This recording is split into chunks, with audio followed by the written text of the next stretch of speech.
Good morning and welcome to Winnipeg. Now this first opening scene is going to be a little shorter than normal because I'm shooting it in 8K and everything is set as it's shown on this piece of paper. And for Nikon, who is going to end up getting this file, hopefully, the focusing point is the lettering on the paper there. Okay.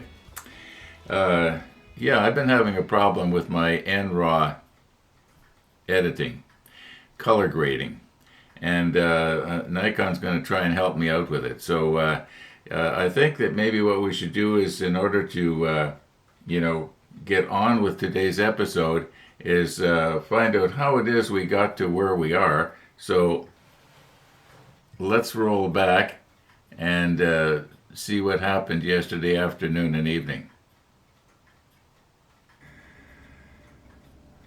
Okay, now my plan for this evening is to try and get the last of these little guns done up. There's only 8 left to do.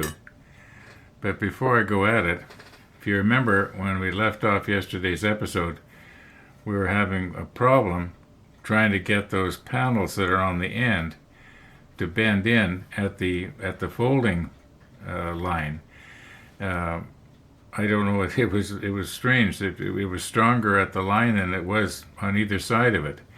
Now I think I know what's happening there. It's because this whole thing is so perforated, and the mesh part of it it's not like it was solid. So that's what I believe is the problem. But I've got another idea here. It'll still involve the dowel, but we won't be using Andy's bender. Okay, now I haven't tried this yet, so all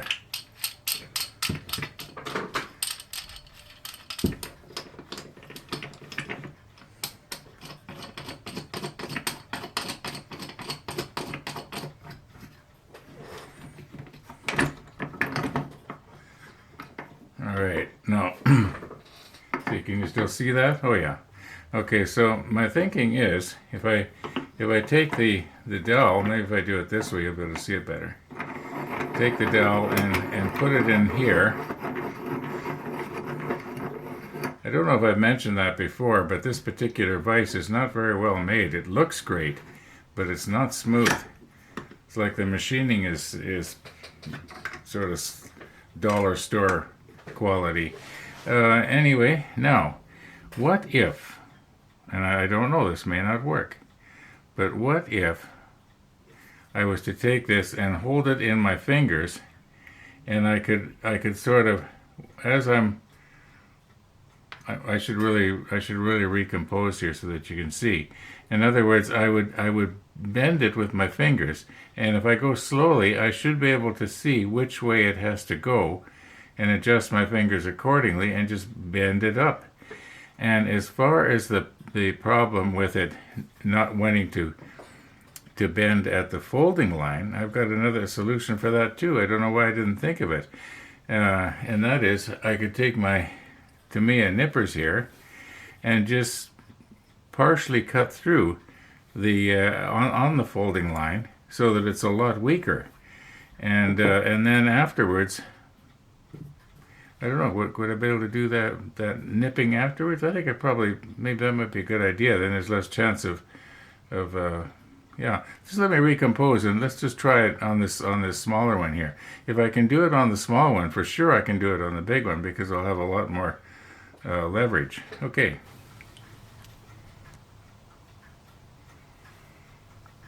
Okay, here we go. Now, go real slow here so that I can watch what's happening. Just got to get it just right, and I'll put my thumb right here to... Oh, I don't have it just right. That feels pretty good. Now, let's see what happens if I bend this around. Is it gonna want to bend, or is it gonna want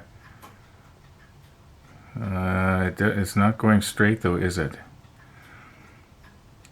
It's kind of, yeah, it's kind of not going,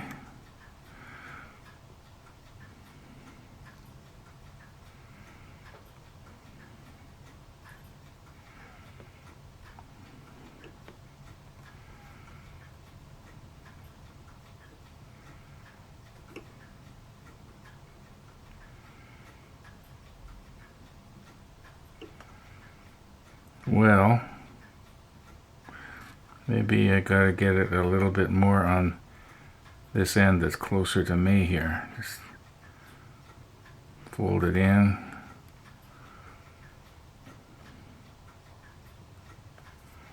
Sort of like a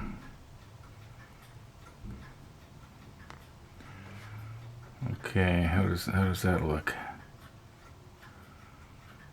It's not bad. At arm's length it's going to look all right. It's a little bit wavy. Now let's try the idea I had about taking the Tamiya nipper and just getting it right in the crack where that photo etch folding line is, and just sort of nip down. I could do it two different ways. I could try and nip almost through the whole thing, or maybe just nip part of it. I'm going to try just nipping part of it, and then just so it's being held by a thread, you might say. Yeah, I'll try and recompose here, and we'll put the macro lens on so that you can actually see it a little better. Okay, if I can keep everything here by that little dot, it should be in the field of view. And alright, you can see the folding line there.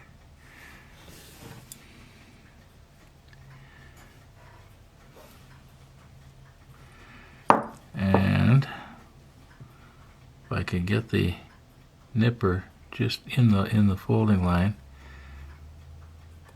Okay, now I don't want to nip the whole thing off, so we're just going to try and nip just part of it. Okay.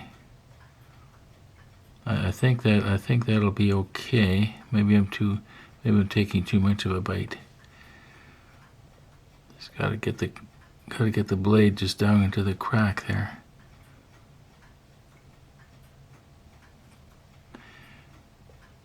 There, I think that's it. Alright, now it's just holding on by a thread, you might say. So we should be able to bend this around at least once. Now, if I could get it, I realize I'm covering it up and you can't see what I'm doing, but yes, and as near as I can tell, we bent at a much better right angle. I'm just going to have to take this off camera here and just readjust it here, see if I can. And then afterwards, solder the joint maybe. I don't know. Yeah, I think this using the cutter here is a good idea.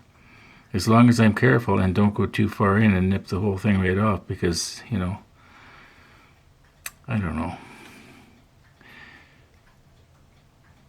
Why couldn't they have made this out of plastic? Okay, that's not very good, is it? At arm's length, it's going to look all right. But when you look at it up close like this, it looks pretty battle damaged, you might say. And it's not bent straight. The tops are not parallel.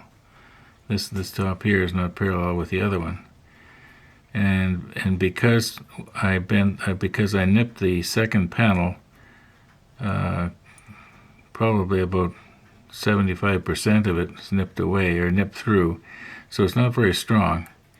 And I'm afraid that if I try to do too much straightening here, what's going to end up happening is I'm going to break it off. But what I think I'm going to quickly do right now is I'm going to set up the soldering iron, and see if I can't maybe solder these ends in place, and then maybe I could straighten it afterwards when it's a little bit everything's a little bit more. I like to use the word screwgle.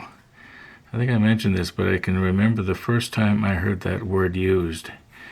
There were some guys building a cottage in northern Saskatchewan. One of the guys talked about something being screwgle, and I thought he was just trying to use big words.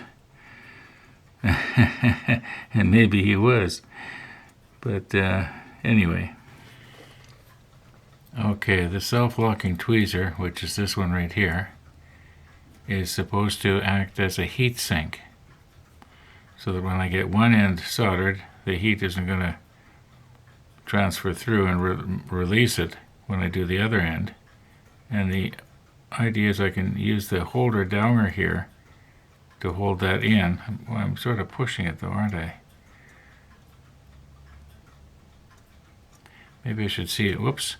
Maybe I should see if I can bend that just a little bit more. I wonder if I was to hook into it with the holder downer and give it a bit of a twist. Yeah, that helped. Okay. Now, if we put a little bit of this stuff on there, here we come.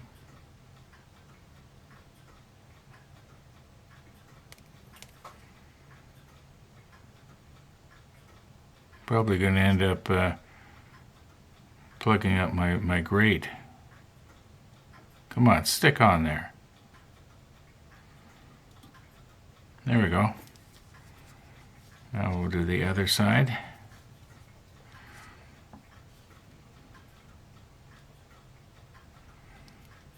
Oh, that's probably more than I needed. Maybe I can just get just a little bit off here. That's probably going to be enough. All right. Now, okay, my iron is heating up, and it is at 370 degrees. First, let's try and do this one here. Just put a little bit of pressure on and just touch it.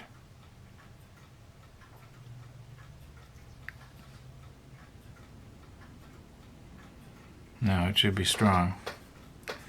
I'm switching hands here. And I'm putting on my stronger glasses.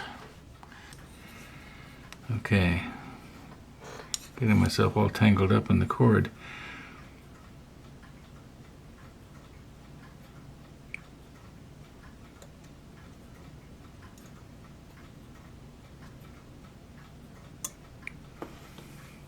I do believe that's soldered. Is it going to hold? Yeah, you can see here where I have actually filled up the. I don't think I can clean that out of there very good either. Probably just going to make it worse. Now I am thinking that what I should have maybe done is also soldered the, let me turn this over here, is also soldered the other side, like where the folding line is, like right here. No, it is holding together, and I was able to actually twist on it so that I got the tops of these railings parallel to each other, although they are a little bit, you might call it wavy, if you know what I mean. And the gap is a lot more on this side than it is on this side. But there's a reason for that. It's because what they had wanted to do is they had wanted to place the larger flotation devices on this side here than on this side here. That's my story, and I'm sticking to it. Okay, enough silliness here. I'm going to go ahead now this evening and work some more on our little 20mm guns and try and get the last of those done up. So, yeah, at least I got a bit of a rollback going on here. I think we did pretty good. I kind of like this idea for, putting the dowel in the vise and then holding this in my fingers. I'll try it one more time. I've got, like I mentioned before, I've got 2 of these that we can waste. So it'd be nice if I could get a good, reliable system going. Stop poking at it. And, before I do the remaining ones. Okay. Well, by the time I got through editing out the last of the footage that you just saw, it got late and I got tired. And I just did not feel like coming back and working on these. And as I've said so many times, if you force this, it's no longer fun. And we want to keep this fun, don't we? So we'll see you in the morning.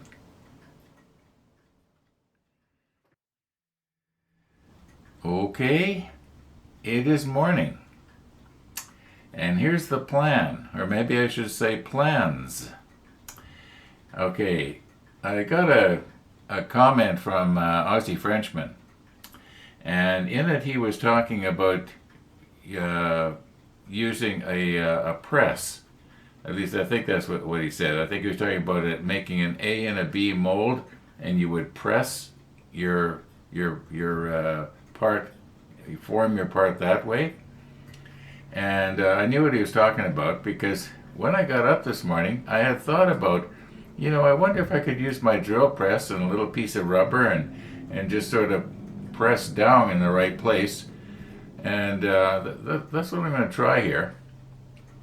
And then I think it was model maker Paul and somebody else had recommended annealing the metal first. Well, I forgot about annealing, I'll admit it. And we're going to do that. That will soften the metal. The metal will only be about half as stiff, you might say, after we anneal it. And we'll just use our little lighter here. And then there's another thing I thought of. If instead of taking my 1/4 inch dowel, I lost it, but it's here somewhere, and forming the part around it, maybe take one that's a little smaller and just roll it back and forth. And if the metal is annealed, it might be softer. At least that's what we're going to try and do today. Now, today is going to be kind of different. Right now, my computer is uploading the files that I took first thing this morning. That NRAW stuff that we were talking about? Okay, so there's 3 files right now uploading to Nikon. And one of them is the RAW file. Then there's an ordinary 4K file, which is the one that you just saw before I started talking here, the one where I said we'll see you in the morning. So they're going to get that file. And they're also going to get my edited version, which is the one that you would have seen at the very beginning of this video. And it's going incredibly slow. And I have high-speed upload. I have really high-speed upload. So I don't know if this is going to work for them or not, because last time I checked it was only 2% uploaded, and it had been uploading for about 15 minutes. I've only got one life here. All right, let's recompose a bit. I did cut 2 more little samples here. These are the last 2 that we can wreck, and then the rest of them have to be good. Yeah. All right, let's recompose here, and we'll anneal this. First, we'll try rolling it with a smaller dowel or a nail. It doesn't have to be a dowel; it can be anything to the right diameter. And give that a try. And then also I want to try the press idea. At least with the press idea, you should be able to slowly watch what's happening, and if you see it going wrong, you can stop right away. And I know that it won't fold up all the way because it's the rubber or whatever that it sits on, it won't fold the edges up. But if I can hold it in place, and then once again, instead of talking about it, let's do it. Okay, now I don't want to do this too long because it will burn its way right through.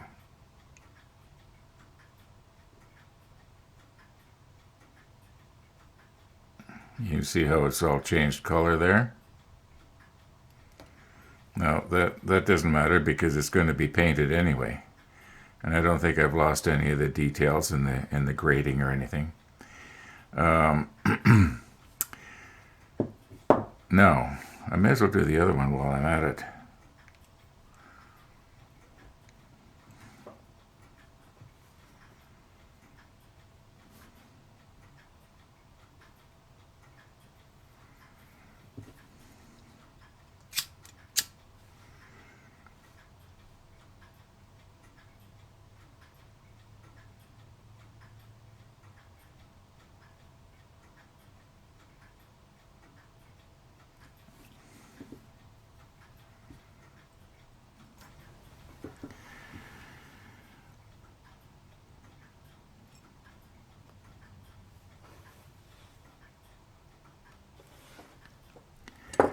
Now this foam that I have here, it might be too soft.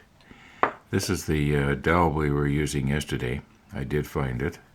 And what I've got here is a large finishing nail. It's about 18 thousandths of an inch smaller than this. And let's get this out of the way now. And the idea is we want to try and roll it. Now we don't want to turn it into a cylinder. So that means that I'm only going to be rolling just the bottom. I don't want to go right up to the very, right up to the very sides here. Okay, let's just see what's going to happen here. And I also want to, do my best to try and keep it square.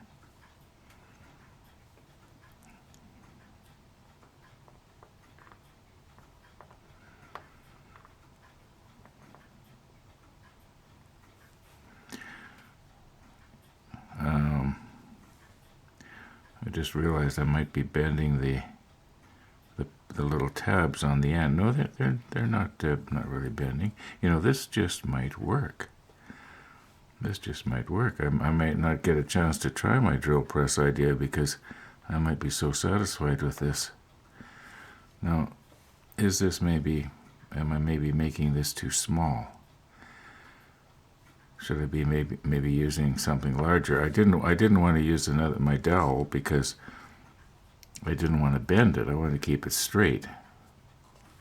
And I do know how to straighten these things if you bend them, unless you get a whole bunch of kinks in it.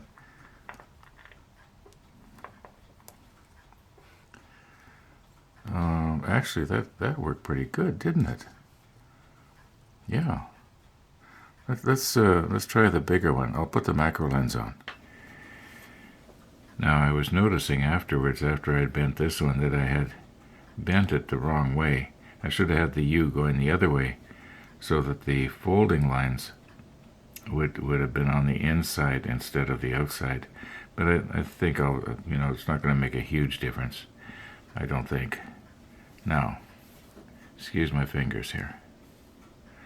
So this one, we want to make sure you can see the folding lines right there. So I want it to fold so that when it, now,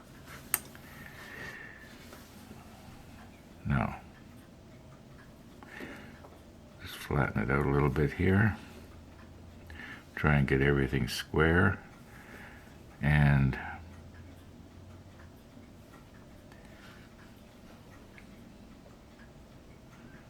just check my monitor and make sure I'm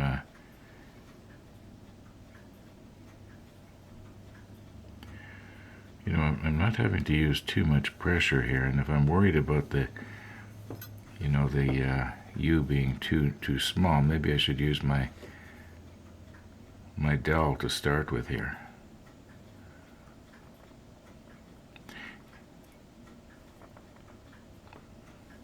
It's not going straight. I think I can put a bit of a twist on it afterwards. Yeah, that's the general idea. Now I did, if you notice, our tab is curve shaped, but I can straighten that out with the Tamiya folding pliers, photo etch plier. All right, let's think about this. Do we even want to try the drill press? This is working so good. I can't see how it could possibly, go better than this. Okay, I did use our plier here to straighten these out, and I've sort of got them. Now, our problem is, as you remember, when we try to bend these panels in at 90 degrees, it doesn't want to bend at the folding line. It bends on both sides of it.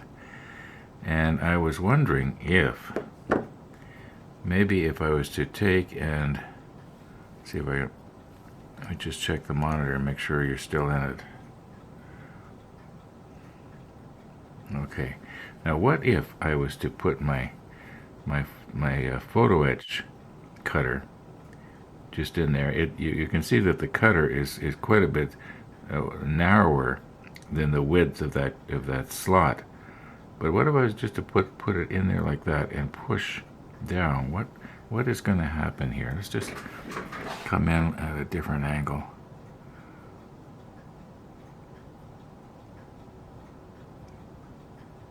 I want to make sure I get it in the slot. Sorry about my fingers. I just got to try and slide everything a little bit that way.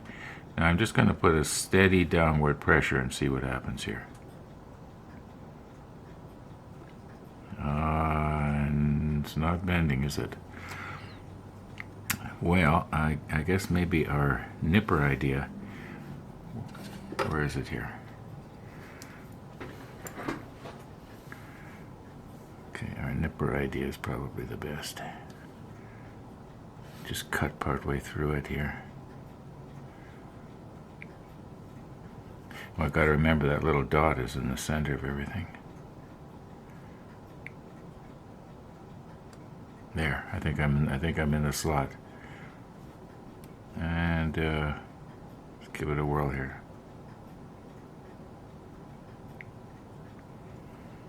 Okay. Did I get it in the right place? I think I did. Now, can we bend this up? Where is it going to bend? Okay, we bent it up, but did we end up bending it in the wrong place again?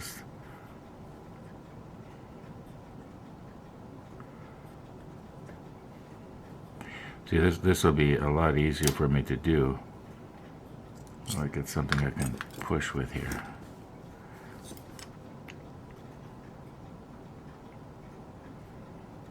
And the photo etch plier is too big. If I go like that, how are we doing there? That's not too bad, but let's try the other one. And I won't make the notch with the nipper. Let's just see what's going to happen here. No, it's rounding. You know, see how it's sort of rounding right there? And that's what we don't want. So we want to just nip that off just a little bit here.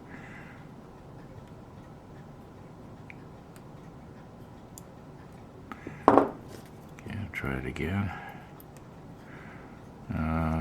It didn't do a very good job, did it? I wonder if I could straighten it here. Hold it like this and push it with my finger at the same time. Are we making a mess of it, folks?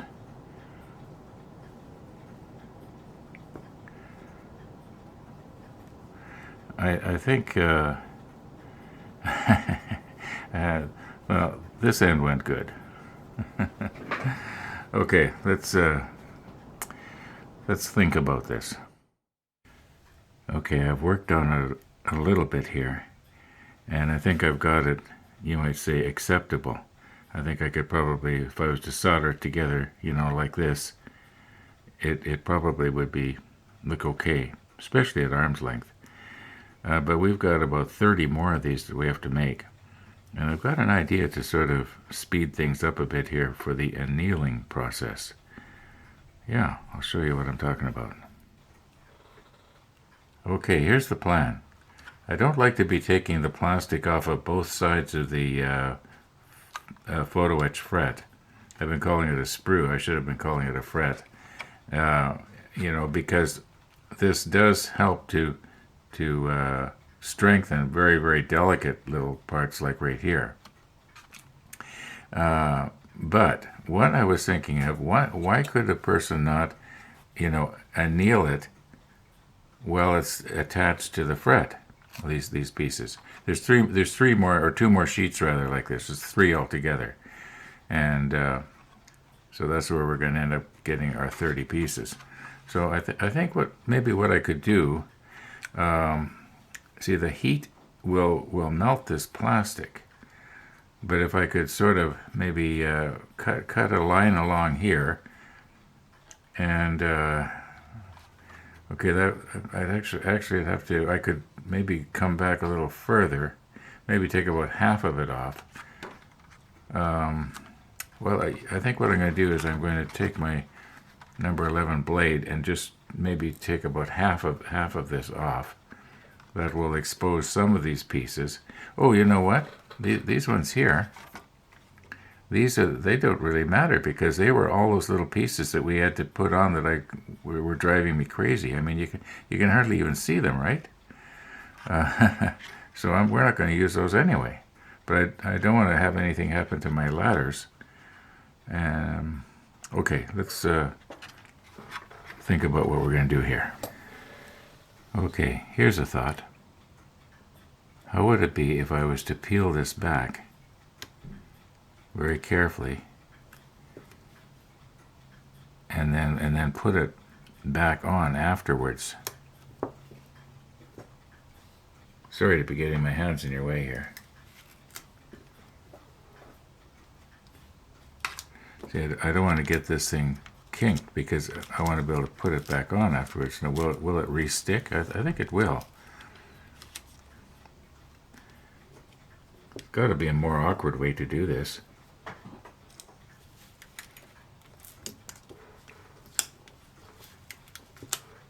Oh, I know what the problem is.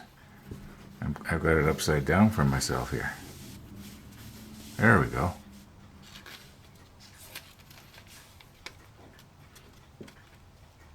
Now, very gently.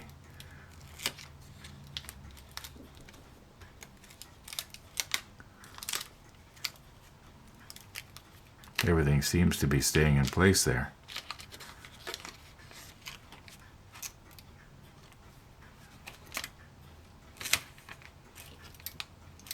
Now, I don't want to take it right off, but I want to get it down far enough so that when I'm using the cigarette lighter on this part right here, it's not going to melt the plastic. And I think now we should be able to fold this back and protect all these little parts that are, pretty delicate. Like the railings on these ladders are incredibly fine.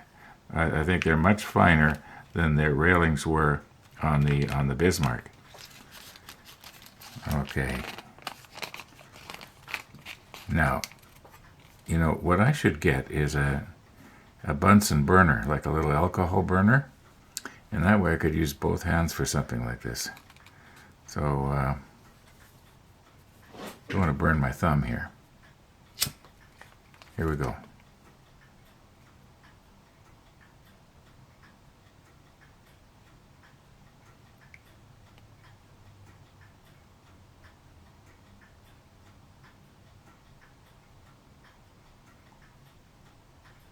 I don't like that smoke that's coming off of there.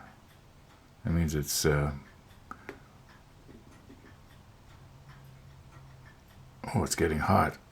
I'm gonna burn my thumb here if I'm not careful. Okay, I think it's probably annealed. I'll let it cool down a little bit here, and then I'm gonna put the plastic back. And I think also I might have an idea for maybe weakening the bending line. We'll see what happens.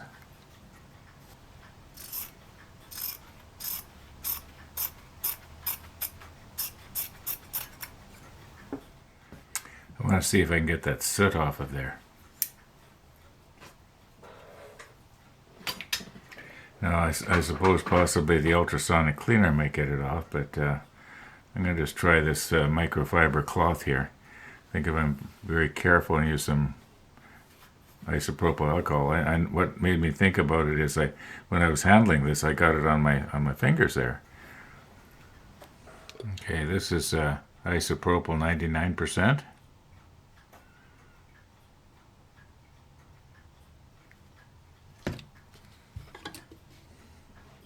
Now, very gently.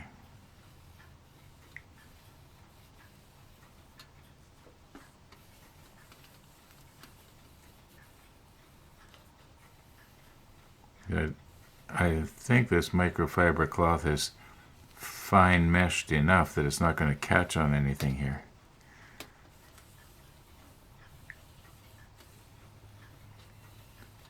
I'm going slowly just in case I feel it catching. Now the other side.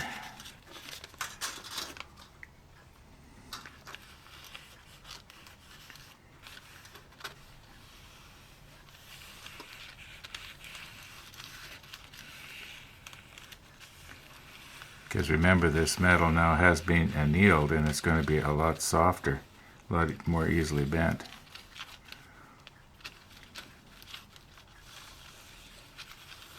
Okay, I think that helped.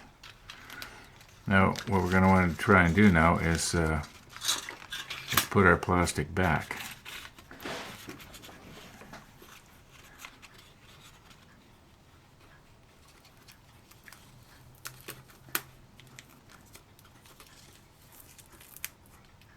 It's not sticking. It is not sticking. No. Well, it was an idea. It was an idea that did not work. And if we don't try things, we don't know. Yeah, it's not re-sticking. Yeah, it's lost its, well, okay, too bad. Maybe on the other ones, I won't peel it back quite so far. What I'll do is I'll draw a line first with my number 11 blade, and then just peel a portion of it off. Try that. Well, you know what? I'll do it off camera. We've done enough messing around here. Now remember I said I was going to try and weaken these joints. Well, these parts are still on the fret. And if I didn't say it, I was thinking about it. So we'll put the macro lens on and we'll move right in on these two pieces right here. We should be able to see them both at the same time. Okay, so here we are on this beautiful sunny Saturday afternoon here in Winnipeg. And time has really gotten away on us. And Jeff, I'm sorry I'm not wearing your special shirt. However, I'll try and do better next time. Now, yeah, we can see both of these quite clearly here. I might have been able to move in a little closer, but yeah, that's close enough. I'm sure you can see that this one here is a lot shorter than this one here. So when I come in with my blade, I'm going to have to be careful, but we're going to have to be careful in tomorrow's episode. So thanks for watching, everybody, and all being well, we'll see you tomorrow.